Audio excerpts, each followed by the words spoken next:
химическим или нулевым углеродным следом технологий интеллектуального производства.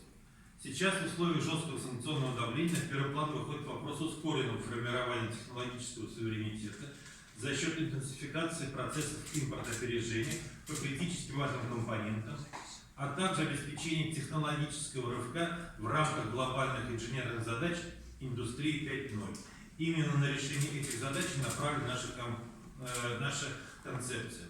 Индустрия 5.0 предполагает совершенно новое поколение инженеров, которые способны работать вот в такой достаточно среде со сложным окружением, многозадачной среде, с задачей тогда ставится очень много неопределенностей. И я еще раз отмечу, что, наверное, автомобилестроение — это есть очень хороший пример, когда очень быстро можно увидеть такую очень сложную систему, которая включает в себя и новые двигатели, новые материалы, новые принципы организации движения, новую электронику абсолютно, новые системы слежения, оценки состояния водителя, эргономику, очень много. То есть это на самом деле очень мультидисциплинарная задача.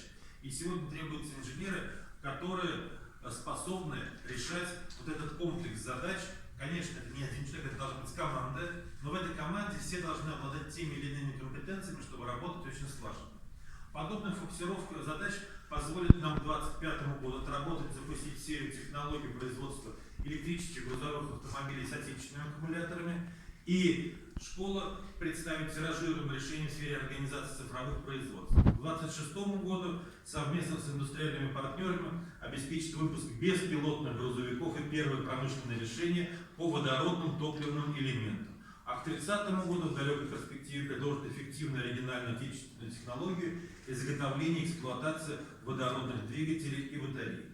Для того, чтобы решить, мы разработали собственную модель инженерного образования, которая может быть реализована только в лоне большого университета, классического университета, у которого есть уникальные возможности, а запросы работодателей мы можем удовлетворять именно за счет того, что наши студенты, выпускники обладают рядом компетенций, которые имеют место быть по естественно-научным дисциплинам, техническим, математическим, особенно важным математическим, связь с прорывными научно-исследовательскими лабораториями, деятельность которых у нас уже сегодня осуществляется в рамках той программы, в которой мы работаем, в рамках программы «Приоритет 2030».